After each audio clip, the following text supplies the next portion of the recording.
கர்த்தருக்கு ஸ்தோத்திரம். அடியனுக்கு தந்த கிருபைக்காய் கர்த்தரை ஸ்தோத்தரிக்கிறேன். நாம் கடைசியாக சீத்தி மரத்தில் உள்ள முட்களை பற்றி பார்த்தோம். இன்றைக்கு நாம் பார்க்க போகிறது சீத்தி மரத்தில் உள்ள கிளைகள். இன்னைக்கு நம்ம பார்க்க போறது ஆசரிப்பு கூடாரத்திலே தூண்களை தெரிந்து கொண்ட, தூண்களை செய்வதற்காய் தெரிந்து கொண்ட சீத்தி மரத்தில் உள்ள கிளைகள். மற்றவர்களுக்கு ஆசீர்வாதமாய் மாற வேண்டிய சீத்தி மரத்தில் கிளைகள் இருக்கிறது. இதையும் அகற்ற வேண்டும். மற்றவர்களுக்கு நாம் ஆசீர்வாதமாய் மாற வேண்டுமானால் நம்மில் இருக்கிற சில கிளைகளையும் நாம் அகற்ற வேண்டும். ரோமர் 11 அதிகாரம் 17 வாசிங்க. ரோமர் நிருபம் 11 அதிகாரம் 17. இங்க நல்ல கவனிங்க. இங்க சில கிளைகள் முறித்து போடப்படுகிறது. மற்றவர்களுக்கு ஆசீர்வாதமாய் மாற வேண்டிய சிலர் இங்க முறித்து போடப்படுகிறார்கள். காரணம் என்னன்னா, இவர்களிடத்துல சில கிளைகள் முறிக்கப்படாமல் இருக்கிறது. அப்ப நம்மிடத்துல சில கிளைகள் முறிக்கப்படாமல் இருந்தால் தேவன் நம்மை மற்றவர்களுக்கு ஆசீர்வாதமாய் இருக்கிற ஸ்தானத்தில் இருந்து என்ன செய்வார்? முறித்து போடுவார். இங்கே சில யூதர்கள் முறித்து போடப்பட்டார்கள். மற்றவர்களுக்கு ஆசீர்வாதமாய் இருக்க வேண்டிய கிளைகள் முறித்து போடப்பட்டது. எதனால் முறித்து போடப்பட்டது? 20 வாசிங்க. நல்லது. அவிசுவாசத்தினாலே. அப்ப இந்த மரத்துல சில தேவனுக்கு பிரியமில்லாத சில கிளைகள் இருந்தது. தேவனுக்கு பிரியமில்லாத கிளைகளில் ஒன்றுதான் அவிசுவாசம். ஏன்னா விசுவாசம் இல்லாமல் தேவனுக்கு பிரியமா இருப்பது கூடாத காரியம். அப்ப அவிசுவாசம் தேவனுக்கு பிரியமில்லாத ஒன்று. அப்ப அவிசுவாசம் நம்மிடத்தில் இருந்தால் அது நம்மை விட்டு என்ன செய்ய வேண்டும்? அகற்றப்பட வேண்டும். இந்த அவிசுவாசம் நம்மிடத்தில் கிளையாக இருக்கிற வரை நாம் மற்றவர்களுக்கும் ஆசீர்வாதமாய் மாற முடியாது. நம்முடைய வாழ்க்கையிலையும் ஒரு ஆசீர்வாதத்தை எதிர்பார்க்க முடியாது. நீங்க மார்க்கு எழுதின சுவிசேஷம் 9 அதிகாரம் 24 வாசித்து பாருங்க. மார்க்கு எழுதின சுவிசேஷம் 9 அதிகாரம் 24. உடனே பிள்ளையின் தகப்பன், விசுவாசிக்கிறேன் ஆண்டவரே, என் அவிசுவாசம் நீங்கும்படி உதவி செய்யும் என்று இவனுடைய மகனுக்கு ஒரு விடுதலை வேணும், ஒரு அற்புதம் நடக்கணும். இவனுடைய மகனுடைய வாழ்க்கையில ஒரு அற்புதம் நடப்பதற்காய் தகப்பனிடத்துல, இயேசுவின் இடத்திலிருந்து தன்னுடைய மகனுக்கு வாங்கி கொடுக்க வேண்டிய அற்புதத்தை யார் தான் வாங்கி கொடுக்கணும்? தகப்பன் வாங்கி கொடுக்க வேண்டும். ஆனா தகப்பன் வாங்கி கொடுக்க கூடாதபடிக்கு தகப்பனிடத்துல என்ன இருக்கு? அவிசுவாசம் இருக்கு. அப்ப தேவனுக்கு பிரியமில்லாத காரியங்கள் நம்மை விட்டு அகல வேண்டுமானால் நம்மிடத்தில் முதலாவது கண்ணீர் உள்ள ஜெபம் என்ன செய்வே தேவை. கண்ணீரோடு நாம் ஜெபிக்கும் போதுதான் தேவனுக்கு பிரியமில்லாத காரியங்கள் நம்மை விட்டு என்ன செய்யும்?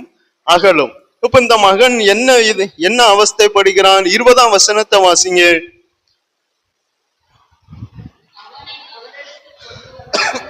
அவனை அவரிடத்தில் கொண்டு வந்தார்கள். அவரை கண்ட உடனே அந்த ஆவி அவனை அலைக்கழித்தது. அவன் தரையிலே விழுந்து நுரை தள்ளி புரண்டான். 22 வாசிங்க. இவனை கொல்லும்படிக்கு அது அநேக தரம் தீயிலும் தண்ணீரிலும் தள்ளிற்று. நீர் ஏதாகிலும் செய்யக்கூடுமானால் எங்கள் மேல் மனதிறங்கி எங்களுக்கு உதவி செய்ய வேண்டும் என்றான். அப்ப இந்த பையனை இயேசுவால என்ன செய்ய முடியும்? விடுவிக்க முடியும்.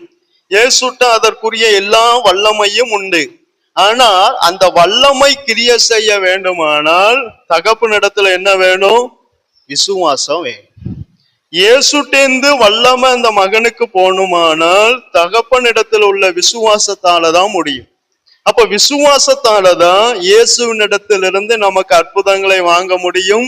விசுவாசத்தாலதான் இயேசுவினிடத்திலிருந்து நம்மிடக்கு வல்லமையை பெற்றுக்கொள்ள முடியும். நமக்கு தேவையானதை இயேசுவினிடத்திலிருந்து பெற்றுக்கொள்ள தேவை என்னது? விசுவாசம். அப்ப இந்த அவிசுவாசம் தேவன் எனக்கு அற்புதங்களை செய்வதற்கும் நான் அந்த அற்புதங்களை பெற்றுக்கொண்டு மற்றவங்களுக்கு ஆசீர்வாதமாய் நான் மாறுவதற்கும் அது எப்படி இருக்கிறது? தடையாக இருக்கிறது. அப்ப என்னிடத்திலிருந்து மாற வேண்டிய முதலாவது கிளை என்னது? அவிசுவாசம்.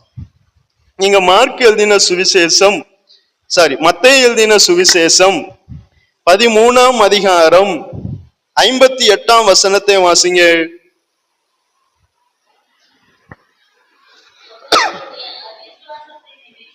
அவர்களுடைய அவிசுவாசத்தின் நிமித்தம். அப்ப இயேசுவுக்கு அங்க அநேக அற்புதங்களை செய்யணுங்கிற விருப்பம் இருக்கு. ஆனா அந்த அற்புதங்களை செய்ய விடாதபடிக்கு அங்க என்ன இருக்கு? அவிசுவாசம் இருக்கு. அப்ப இயேசுவே ஆசைப்பட்டாலும் நம்ம வாழ்க்கையில அற்புதங்கள் நடக்காம போக காரணம் நம்முடைய அவிசுவாசம். இயேசுவால அற்புதம் செய்ய முடியும். இயேசுவுக்கு நம்முடைய வாழ்க்கையில அற்புதம் செய்ய விருப்பம் உண்டு.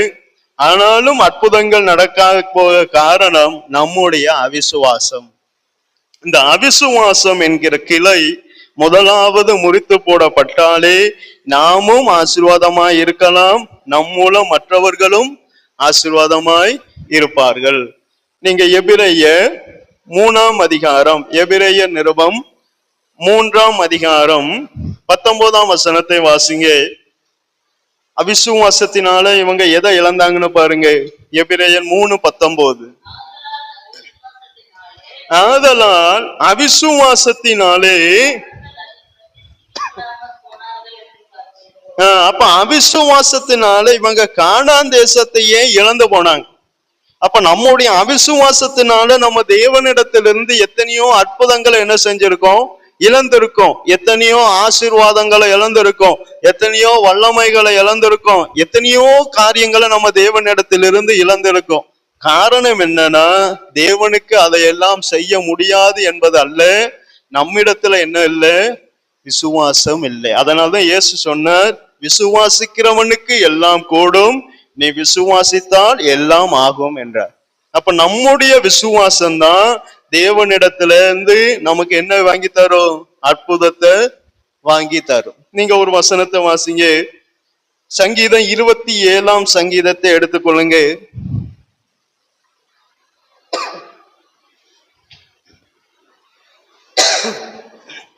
அதுல 13ஆம் வசனத்தை வாசிங்க. இங்க தாவீது என்ன சொல்றாருன்னு பாருங்க.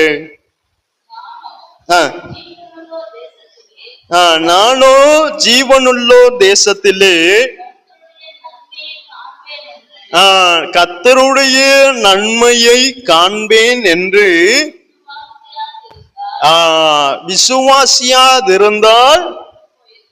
அப்ப விசுவாசம் நம்மையும் நம்ம குடும்பத்தையும் கெட்டு போக விடாது. அதான் ராகாப் தேவனை என்ன செய்தார்? விசுவாசித்தாள். அவளையும் அவளுடைய குடும்பத்தையும் அந்த விசுவாசம் என்ன செய்யல? கெட்டு போக விடல. அப்ப இங்க தாவீது சொல்றா, நான் ஜீவனுள்ளோருடைய தேசத்திலே நன்மையை காண்பேன் என்று விசுவாசித்ததுனால நான் கெட்டு போகல. அப்ப நான் விசுவாசியாது இருந்தால் நான் எப்படி போயிருப்பேன்? கெட்டு போயிருப்பேங்க. அப்ப நன்மையை நான் பெற்றுக்கொள்ள எனக்கு என்ன வேணும்? விசுவாசம் கண்டிப்பா வேணும். அப்ப என்கிட்ட இருந்து என்ன நீங்கணும்? அவிசுவாசம் நம்மிடத்திலிருந்து நீங்கணும். அதனாலதான் தகப்பன் சொன்னா, கர்த்தாவே அவிசுவாசம் என்னை விட்டு நீங்கும்படி எனக்கு உதவி செய்யும். அப்ப நம்மகிட்ட இருந்து சில தேவனுக்கு பிரியமில்லாத காரியங்கள் போக நமக்கு சில நேரம் கண்ணீர் உள்ள ஜெபம் என்ன செய்யணும்? கண்டிப்பாக தேவை. அவன் கண்ணீரோடு கேட்டான். அதனால அவனுடைய அவிசுவாசத்தை கத்த நீக்கி அவனுக்கு விசுவாசத்தை கத்த கொடுத்தார். அப்ப ஜெபம் மட்டும் போதாது, அந்த ஜெபத்துல என்ன வேணும்? நீங்க மத்தேயு எழுதின சுவிசேஷம் 21 அதிகாரம், மத்தேயு எழுதின சுவிசேஷம் 21 அதிகாரம் 22 வசனத்தை வாசிங்க. மேலும் நீங்கள் விசுவாசம் உள்ளவர்களாய் ஜெபத்திலே. அப்ப ஜெபம் பண்ணுங்க. அந்த ஜெபத்தினால நீங்க எவைகளை கேட்டாலும் பெற்றுக்கொள்ள முடியாது. விசுவாசம் இருக்கணும். அந்த ஜெபத்துல என்ன இருக்கணும்?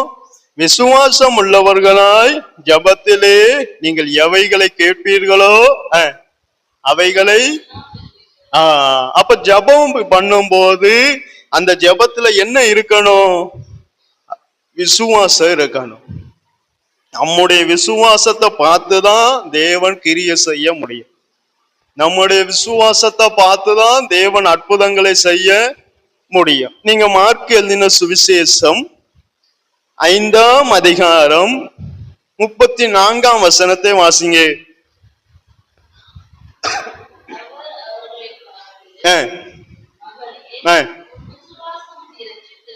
நல்ல கவனிங்க. இந்த சம்பவம் உங்களுக்கு தெரியும். பெரும்பாடுள்ள ஸ்திரீ இயேசுட்ட வல்லமை நிறைஞ்சு வழியுது. அவருடைய வஸ்திரத்தின் ஓரத்தின் வரைக்கும் வல்லமை இறங்கி நிக்கி. ஆனா அந்த வல்லமை இங்க இருந்து அந்த ஸ்திரீக்குள்ள போகணும். இவ்வளவுதான் வித்தியாசம். ஆனா இயேசுவால அற்புதம் செய்ய முடியும். இயேசுவுக்கு இவளை விடுவிக்க என்ன உண்டு? விருப்பமும் உண்டு. ஆனா இந்த இயேசுவின் இடத்திலிருந்து இங்க வல்லமை போக இவட்ட என்ன வேணும்? அதனால்தான் இவட்ட விசுவாசம் வந்ததுனால்தான் இயேசு சொன்னார், உன் விசுவாசம் உன்னை ரட்சித்தது. அப்ப நமக்கு வேண்டிய சில விடுதல், நமக்கு வேண்டிய சில அற்புதங்கள், நமக்கு வேண்டிய சில ஆசீர்வாதங்கள் யார்கிட்ட இருக்குன்னா நமக்கு தேவன் தந்த விசுவாசத்துலதான் இருக்கு. அந்த விசுவாசம் இருந்தாதான் நமக்கு வேண்டிய நன்மை நம்மிடத்தில் வந்து சேரும். நமக்கு நடக்க வேண்டிய அற்புதங்கள் நம்மிடத்துல கர்த்தர் அற்புதங்களை செய்வார். அப்ப அற்புதங்களை நான் காண வேண்டுமானால் எனக்கு என்ன வேணும்? விசுவாசம் வேணும். நம்மகிட்ட விசுவாசம் இல்லாம தேவனிடத்திலிருந்து எந்த அற்புதங்களையும் என்னால என்ன செய்ய முடியாது? பெற்றுக்கொள்ள முடியாது. நம்முடைய விசுவாசம் தான் வாங்கி தரும். நம்முடைய விசுவாசம் தான் அந்த கரண்டங்க எடுத்து தரும். நம்முடைய விசுவாசம் தான் அவர்கிட்ட இருந்து நன்மையை வாங்கி தரும். நமக்கு வேண்டியதெல்லாம் இயேசு கிட்ட தான் இருக்கு. ஆனா அதை வாங்கி தருவது நம்ம கிட்ட உள்ள விசுவாசத்தால தான் முடியும். நீ விசுவாசித்தால் தேவனுடைய மகிமையை. கடைசியா வாசிங்க எபிரேயர் நிருபம் 4 அதிகாரம் 2வது வசனத்தை வாசிங்க. முடிச்சிருவோம். எபிரேயர் 4:2.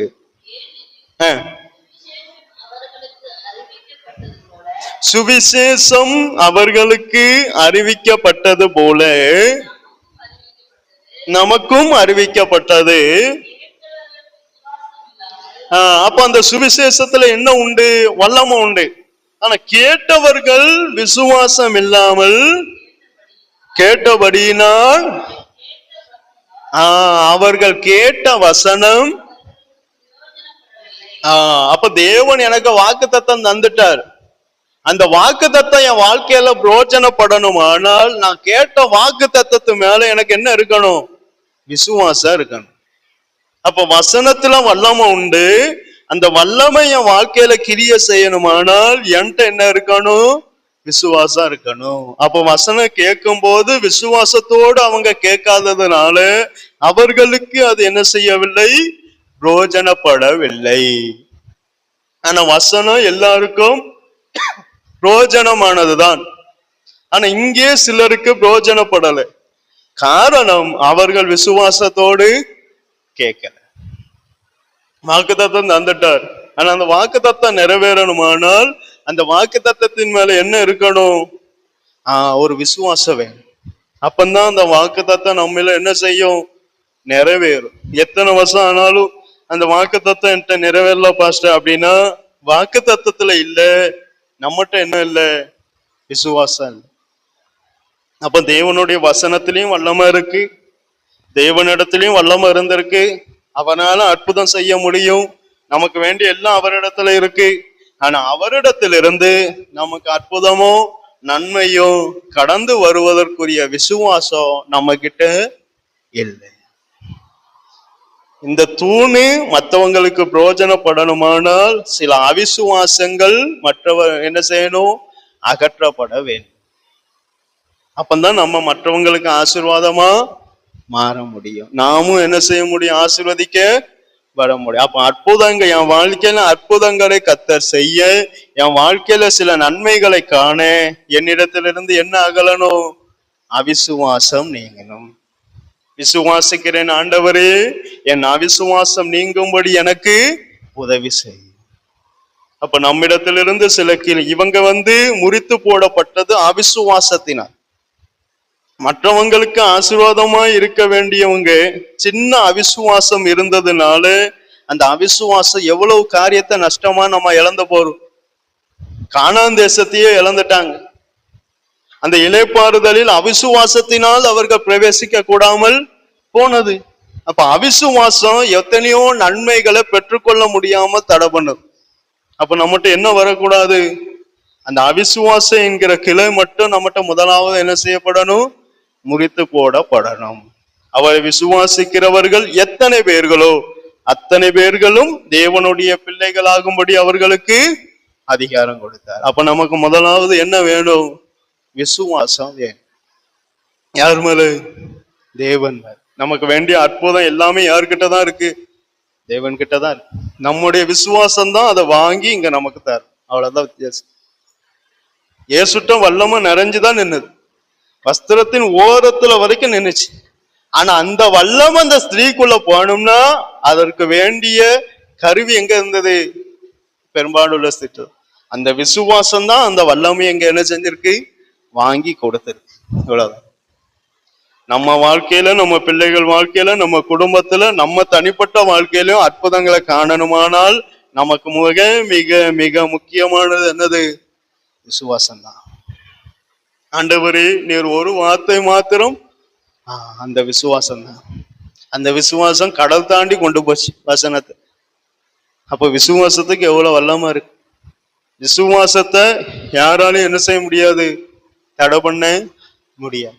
எங்க இருந்தும் அற்புதம் செய்வார்.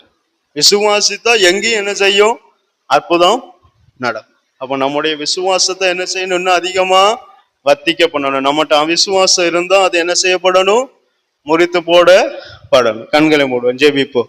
நல்ல பிதாவே, உம்மை துதிக்கிறோம் கர்த்தாவே. எதற்குமே தகுதி இல்லாத எங்களை உம்முடைய சமூகத்தினை கூட்டி சேர்த்த தயவுக்காய் உம ஸ்தோத்திரம். அப்போ நீர் எங்களுக்கு கற்றுத்தந்த கிருபைக்காய் உம ஸ்தோத்திரம் கர்த்தாவே.